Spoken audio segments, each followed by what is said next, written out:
I've developed a sincere appreciation for our youth development programs, and now, with FFA being fully under the umbrella of the LSU AgCenter as well, we're touching over 60,000 youth just with core enrollment in Louisiana. And if you look at our enrichment programs and our curriculum and our workshops across the state, we're touching over 175,000 youth on a annual basis. Just an amazing amount of impact. And we truly are. I've seen it happen. I've seen it come to fruition. We are training the leaders of tomorrow.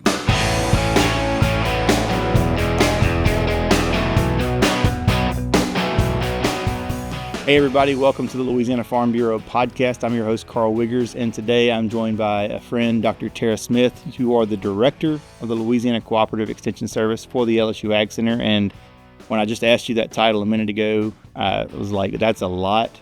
Probably it covers a lot. Tell me what that actually means. Well, Extension is one of the key missions of the land-grant institution that is LSU and the LSU AgCenter. So as an administrator over our Extension mission, I work with all of our faculty and staff across the state in all 64 parishes, 5 regions, 14 research stations and Extension centers, and 10 departments to execute the Extension mission. That's you've told at least 2 people about what that job entails before, haven't you? You got you got it down now. I've told a few. You actually started back at more at the ground level of LSU. I guess, can we start real quick? How did you kind of get to where you are now? You're not just a suit. Right. No. Don't mind me saying. No. I'm certainly not just a suit. I think there's some substance there, and it's been a fun ride. It really has. I began my career with the AgCenter in 2006. I'm actually a graduate of the Department of Entomology at LSU. I'm an entomologist by training, and had an opportunity to become the state sweet potato specialist in 2006, based at our sweet potato research station in Chase, Louisiana. So I spent 13 years of my career in the northeast part of the state, and still consider that part of the state home. Yeah, so you were working there. You worked out of Dean Lee, also in Alexandria, right, for some time? Right. I tracked into administration early in my career, became a regional director. We have 5 regions in the LSU AgCenter. I became a regional director in 2013 in the Northeast region, and then in 2018 had an opportunity to move to the Central region, based out of our Dean Lee Research and Extension Center, and worked there for 5.5 years before moving into this. Had an opportunity to move into Central administration, working with Dr. Matt Lee. You've enjoyed it? I have enjoyed it. I realize it's been, I don't want to say that long, but you've been here for a minute now. You kind of... I have a few minutes. It's been just a little over 2 years. Okay. And again, just an amazing opportunity. We've got a tremendous amount of momentum working with Dr. Lee and Dr. Mike Selassie, who has purview over our research operations. And I think we've got a great team in place, again, with our executive administration. We all work together, work seamlessly and collaboratively to, execute our land-grant mission, which is inclusive of research, extension, and teaching. So Dr. Selassie's looking at research work. You're looking at the extension work. That includes a lot of the youth programs that we talk about all the time here at This Week in Louisiana Agriculture. I mean, we talk about the research too, of course. But the youth programs, I mean, do they have a special place for you? I know as a researcher, as an entomologist, you probably really love that research part. But the extension where you're interacting with the farmers or with the consumers about that research, how does that fit in for you? And Well, it's, I've developed a sincere appreciation for our youth development programs, and now, with FFA being fully under the umbrella of the LSU AgCenter as well, we're touching over 60,000 youth just with core enrollment in Louisiana. And if you look at our enrichment programs and our curriculum and our workshops across the state, we're touching over 175,000 youth on a annual basis. Just an amazing amount of impact. And we truly are. I've seen it happen. I've seen it come to fruition. We are training the leaders of tomorrow. I've said that before with Miss Linda Danos here with Ag in the Classroom. Like, that's where you have a huge impact potential when you can reach youth that are like not buying groceries yet or that are not voting yet, but you can help impact them and inform them and educate them on what the world looks like, especially when it comes to agriculture, and which is where my interest is. So, but that's just a really cool aspect of what y'all do. Let's talk about right now. Y'all are in a very busy season. You're here at the Louisiana Farm Bureau board meeting talking about what's going on, and you had a long list. And you mentioned Dr. Matt Lee mentioned a few of yours, but you have a lot going on in y'all's world right now. Specifically this week, is the livestock show, the state livestock show. How is that going for y'all? And I guess that's one of y'all's kind of premier events, right? Is that safe to say? It is. So we are currently in the throes of, if you will, our 90th annual state livestock show. It's taking place in Gonzales, Louisiana. We've got approximately 1,800 exhibitors that are showing animals this year. Across all species, we've got about 5,000 animals this year. So just a huge undertaking, a huge show.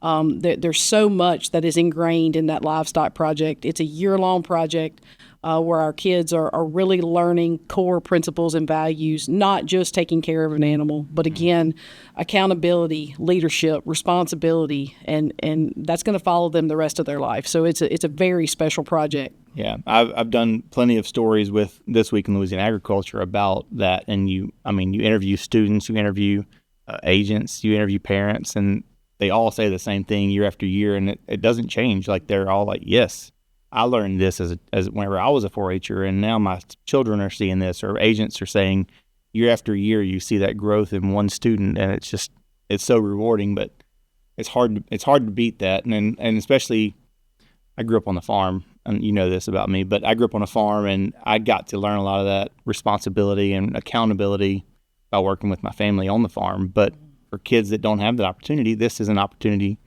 to do that, to get that experience, and that's super valuable.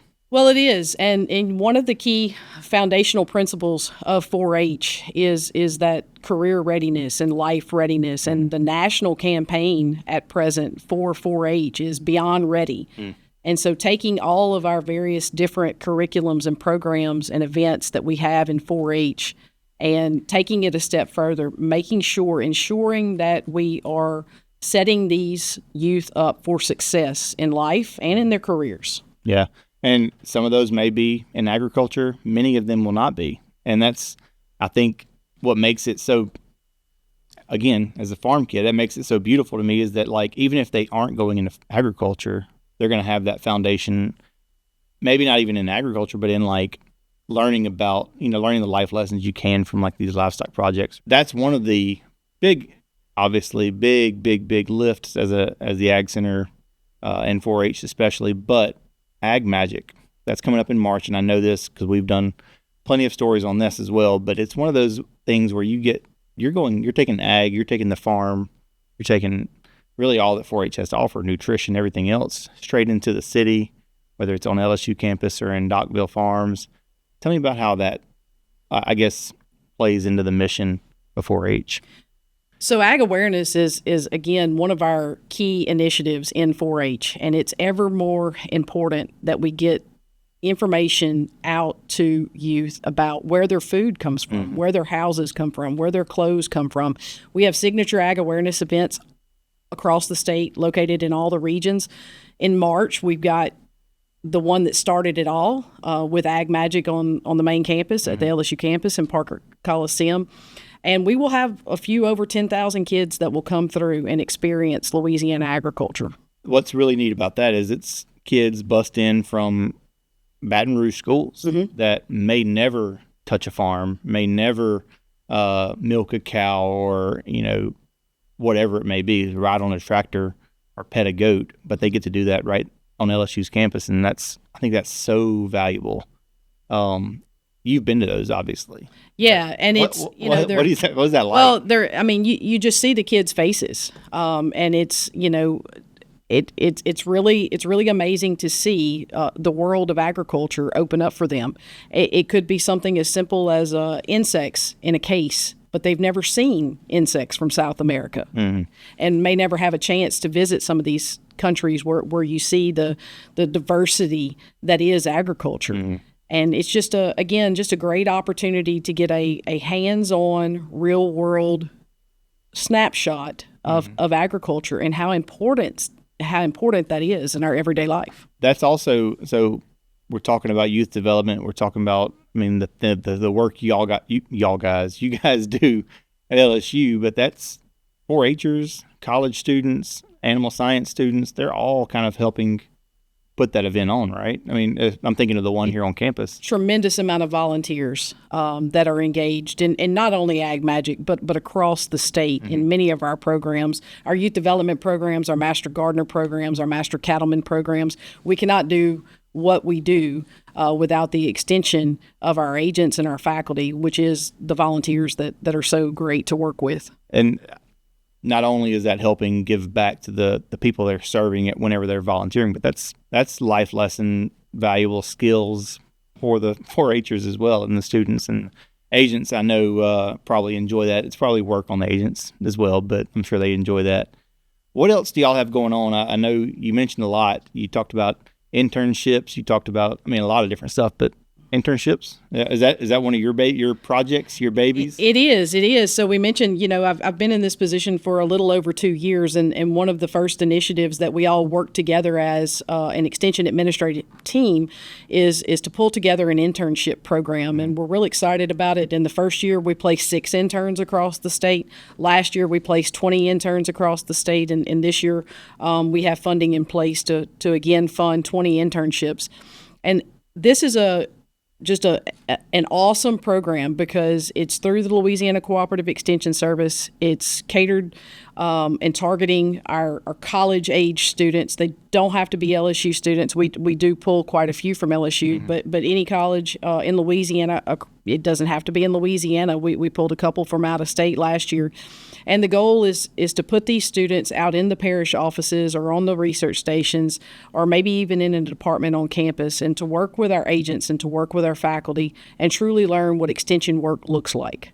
And we want the overall intent of this is to be a pipeline for future extension career professionals. I was going to ask you that. Yeah, we're super excited about it because it's already worked. We've got some success stories out there where we see these interns applying for our job, and we've actually hired a couple. That's really cool. That's one of the things I've recently been getting really involved with interns here at Farm Bureau, but I was an intern here, and it matters to me because, I take a special interest in our interns, making sure that it can be a pipeline. And that's really cool that you're actually seeing the results of that already in just a couple of years. Well, and the program is still in its infancy, but it's definitely a formidable program, and we're seeing some positive impacts, and just the caliber of students and what they are bringing to the table is just tremendous. What's really cool is, you're not having to go scout from other states or other universities or other programs that already exist for talent.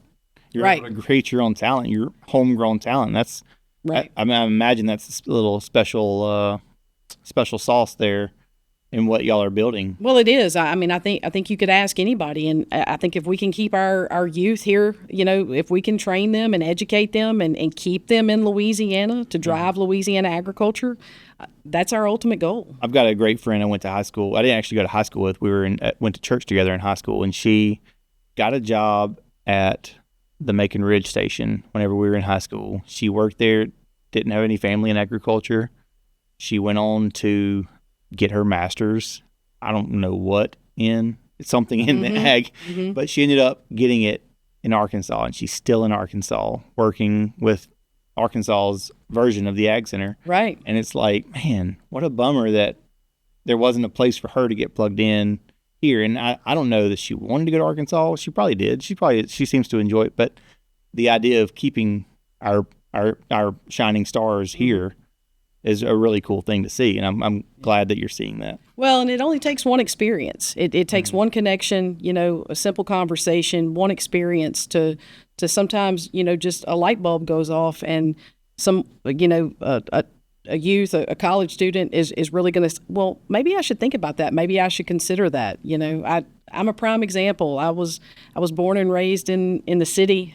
I'm originally from Central Louisiana. I didn't grow up on a farm. I wasn't in 4-H, and now I'm involved in all aspects of Louisiana agriculture. So the possibilities are endless. What, I guess, for if a college student stumbles across this, what are you looking for? What opportunities are there for these 20 spots? So I would just encourage them to apply. We have it all online on our extension site on LSUAgCenter.com. Go take a look at it. They can contact me directly.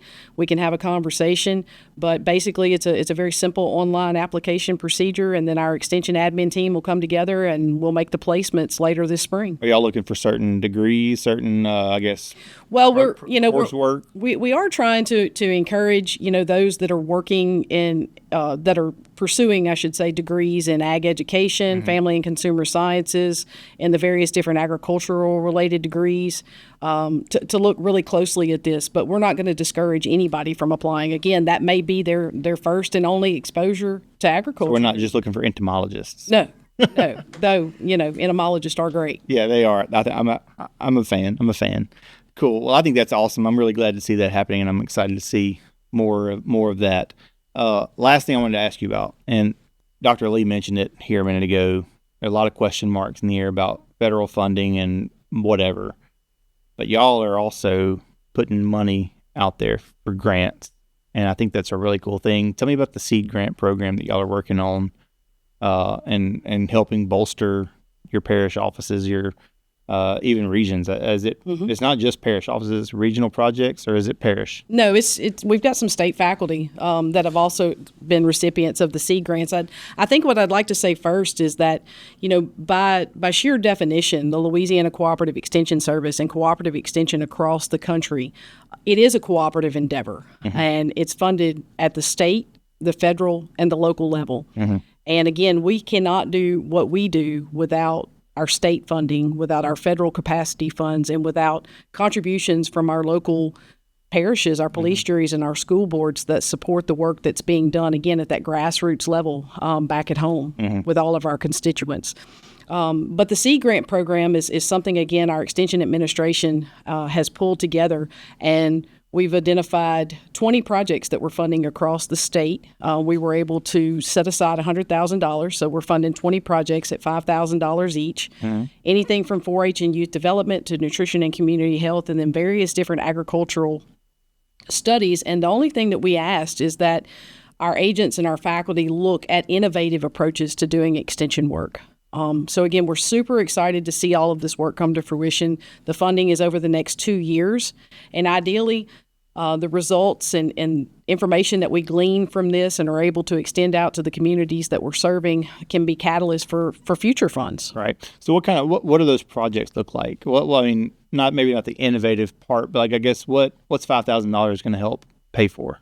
So one example that I can think of is, we have our 4-H agents in Vermilion Parish are going to do something specific to fund additional opportunities for more students to participate in our Marsh Maneuvers program. Okay, cool. So that's only, that's one example. We've got several parishes where we see collaborative opportunities coming together across 4-H, nutrition, and A&R, working on school gardens or working on better ways to reach our constituents. Got you. Okay. So it can be a lot of things. So what's that look like as far as, is it an application process? Is it something that's, how does that work? Well, so basically that was all internal, and all of our PIs have already been notified, and those funds are in place. So we should see that work beginning this month. So that money is going out. Those projects are getting funded. Those projects are happening. They're happening now. It's almost like a research investment for you guys, huh? At the state level, is that how you look at it? Yeah, I mean, it can be. Again, that seed grants, by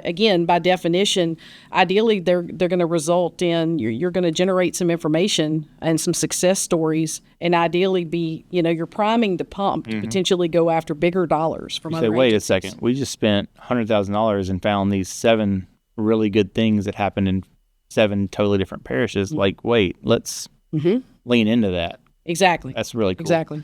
Very cool. What else? That's all I had on my list, my very extensive list here. But what else? I guess what's exciting to you right now, where y'all are at? You said it's been a couple years, and y'all are, as a team, administrative team is really clicking. What's exciting to you right now when you look back at what we've just talked about, and I guess what we haven't talked about? Well, if I look across, or I guess if I look at it from a 30,000-foot view, I'd like to say that morale is really strong. There's a lot of energy and enthusiasm at all levels, and I think that's critical. We've got our people out in the parish offices, at our research stations, in our campus departments. We've got, a cohesive and a collaborative administrative team in place, backstopping the work that all of our awesome people are doing. And then we've got a constituency across the state that believes in what we do, the mission of the LSU AgCenter. So it's an exciting time to do what I do, to have an opportunity to serve the people of Louisiana. Yeah. What we were talking a minute ago about, just this week we filmed our FFA takeover show. You deal with FFA 4-H, and I know there have been some shifting in those people, the staff folks that lead those. Is staff mostly in place in those programs that you're overseeing regularly? Are we mostly well staffed? We are. How does that look? We are. As far as our administrative purview over our FFA and our 4-H programs, Dr. Todd Tarifa is leading our 4-H programs, and Mr. Cade Lejeune is the executive director of FFA. He brings a wealth of experience, about 15 years of experience, and then Miss Summer Anderson was recently hired to be the executive secretary of FFA. And we've got unique synergy and are poised to realize even more across, our 4-H and our FFA programs, because Dr. Tarifa basically is over both now. And so we're going to see more opportunities for collaboration and synergy across those programs, which makes complete sense. And he's also kind of like you, a product of, he was an agent, right? Right. So he's kind of got that on the ground experience to bring up to the top level. Just again, very applicable experience. He was an agent in West Baton Rouge and East Baton Rouge, and was actually an FFA teacher for 10 years. So when you look at that, and you look now at the fact that he has purview over those programs and is supporting both FFA and 4-H, we're blessed to have him. I didn't prep you with this, so tell me if I'm off base to ask this, but you were talking about 1.2 million points of contact or touches. What was that related to in the board meeting a minute ago? You were talking about reaching potential students for these youth programs for College of Ag? Across the breadth of our extension program. So all of our extension faculty, our professorial rank faculty, and our agents are required to report their contacts based on their programming initiatives and otherwise. Okay. And so when we look at our contacts, the number of people we touched with our educational outreach and engagement last year, it was 1.4 million people. Wow. That's insane to think about, that potential. Yeah. What's the goal? Is there a goal to increase that, or are we on track to Certainly, increase that? we always want to be better. Right. Status quo is never good enough. Our people are used to hearing me say that, and so our goal is to increase that by at least 25% over the next 5 years. Wow, that's going to be awesome. I mean, when you think about the impact that each contact can have, each student that you reach has, each grant that is granted, and research that happens, there's an exponential factor to what y'all are doing. Certainly, whether it's a ripple effect. Whether it's with research, and I think it's really cool to see momentum and positive movement in that. So, Dr. Smith, thank you so much. I really appreciate you. Really appreciate you taking a few minutes after the board meeting to come and visit with me about what y'all have going on. If you want to learn more about what Dr. Smith is talking about and some of these internships and links, I'll have all that in the show notes. If you want to learn more about the livestock show and see a story that we've recently done, I'll have that in the show notes as well. And anyways, thank you, Dr. Smith. Thank you. For all of you listening, we'll see you again next time right here on the Louisiana Farm Bureau podcast.